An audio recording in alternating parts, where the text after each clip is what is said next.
Hello, everyone. Happy August. Okay, first things first. I do not have a problem with legal immigrants. I'm a first-generation Canadian. My dad is from another country. My mom is from another country. If not for Toronto, they would never have met. So I'm a fan. I do not have a problem with helping people who need help. Sending money around the world, absolutely. If there's a crisis, sure. Send in our military to help with a humanitarian, whatever. I'm down for that. I'm not down for borrowing money to send around the world when our veterans are being told that they're asking for too much. I mean, there's something else going on when the optics look like that, and that's strange. I do have a problem sinking taxpayer money into illegal border crossers who do not qualify for status in our country and who are exploiting a loophole our government refuses to close. Illegals should be bounced back as soon as they illegally cross our border from the safe country, United States of America. Okay, so there's a couple of layers to this argument, and one of those layers is right now the illegal border crossers are being housed in dormitories. So this is one aspect of this. But the students are returning in September, so the dorms have to be emptied out. So what are we going to do with them? All right, well, Ms. Rumpel, how about you ask? Because you're very, very good at that. Facing eviction in Toronto college dormitories, being faced with being put on buses to parts unknown as orderly. I'm aware that plans are being put in place to deal with that. I've had the opportunity to speak with officials, and I'm aware of excellent collaboration between our senior officials in public safety and with municipal officials in the City of Toronto. Where are those 800 people going to go?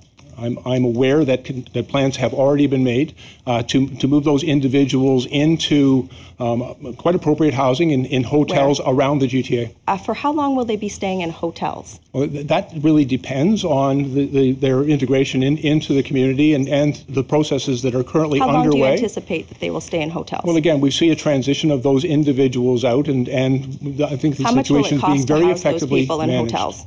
I'd refer to senior officials on the actual cost. Do you think that it's reasonable to house 800 people in hotels?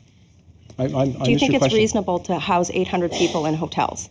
I think it's reasonable to make sure that people have adequate shelter as they work through the due process that is required in their review. Ms. Rampel, out of respect for the interpreters, they're very difficult for them to interpret. Okay, and at this point, he's just telling her to stop talking over Mr. Blair. Okay, so the plan was put them in dormitories because they didn't have a plan. And they didn't make a plan from when they started putting them in dormitories in May to now. They didn't make a plan. So the plan now is to put them into hotels. The plan after that is to put them into housing that they're currently building. Who's paying for this, guys? I'll tell you, we are. So the other aspect of this is the government recognizes, this is Minister Mark Garneau, that 90% do not qualify. They say irregular migrants. I'm calling them illegal border crossers because they're crossing our border illegally, fully aware that they don't qualify. So why are we putting these people up in hotels and giving them money? It defies reason. It's insane. It doesn't make any sense at all. So the government recognizes that 1%, or that more than 90% do not meet our criteria, and yet this is still their plan. This is, again, all of the things that I talk about and link to here, oh, hi, Andrea, are going to be in the description below. So if you want to read more, this is, the Post-Millennial is an interesting paper. But I found this article particularly interesting. This is pictures of where people are picking up their check. So anyway, this is just another article talking about how many illegal border crossers qualify and how many have actually been removed. And it's quite eye-opening. I can't believe that there aren't more people who are just raging angry. I'm really upset about this. So, okay, we were putting them in dorms. Now they're going to hotels. Toronto's struggling to find space for these people. And they're trying to disguise it. These asylum seekers don't qualify, and the government and the media are aware that they don't qualify. So I don't know why they're using asylum seekers. It's weasel words and lies. But anyway, weasel words and lies. Toronto struggles to find place for illegal border crossers. Other municipalities volunteer to help. Well, I mean, they're being suckered, and I hope that the municipality I live in isn't this short-sighted. I know people are trying to help people, but this is not the way to help people. Bringing mass amounts of people into a country with no plan with what to do with them, no vetting in the first place, and being aware that they don't qualify, this is, I mean, I don't know what to call this, but this is not immigration, and this is not good faith policy. This is something very, very different. So the Liberals are promising $50 million to Quebec and Ontario and Manitoba to help with the influx. But I mean, the problem is we've already blown past those costs. Already. I mean, it's laughable. That's like me coming to hang out at your house, running up your bills, and then saying, guys, don't worry, I'm going to give you $10 for dinner tonight, okay? Don't worry. Don't worry, I got this. It's ridiculous. Not only that, the illegals are filling up municipal safety nets. So Toronto, people who live in Toronto pay a little bit of extra taxes. I mean, everywhere has their own municipal taxes, right? But Toronto uses some of their municipal taxes to create a social safety net. And they have beds. They pay for beds. Every year they pay for beds. And these people are just using these beds. And these people don't, I have to buttress this again, they don't qualify. The government knows this. The media knows this. The people paying for the beds know this. They left most of the time, again, I'm not saying this. These are other people's numbers. 90% left a stable environment in the United States to come to Canada for free handouts. Because we're saying, come on in, guys. You don't like Donald Trump? Hey, come on in. We'll pay for your hotel while we figure out what to do with you because we didn't have a plan in the first place. It defies reason.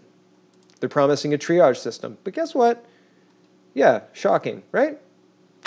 It won't be in place until late September. So, but hey, no, whatever. Just keep bringing people in. It makes no sense. Trudeau's government and stance on this make no sense. He just shuffled his cabinet. He appointed Bill Blair, who we saw at the beginning of my video talking to Ms. Rempel about the illegal border crossers. So he is currently the federal minister of border security and organized crime. The reason I think that Trudeau did this was because his immigration minister was getting absolutely decimated in the press because this is an indefensible policy. You're just throwing taxpayer money at these people for no reason. They don't qualify. It makes no sense. So Bill Blair's named this, but it's a false ministry. He can't do anything. Here's the Globe and Mail opinion piece. Nobody reports to him. Will he be in charge of the Canadian Border Services Agency? No, he told the committee. Will the RCMP report to him? Mr. Blair said he hasn't received his mandate letter from Mr. Trudeau, so he wouldn't want to speculate on what his job actually entails. And that's from the article there. Sorry, I couldn't find. I thought I had it highlighted when I was reading it. So this is just to fool. This is just to fool people into thinking that something's being done. Nothing's being done. Guys, they're putting these people up in hotels on our taxpayer dollar because people aren't outraged. I'm outraged. This is insanity. This makes no sense. This makes about as much sense as saying 42 kilograms of carfentanil is trafficking drugs. Our government is lying. I don't believe them. And the media is helping them. Disgusting. Despicable. 2019, October can't come soon enough.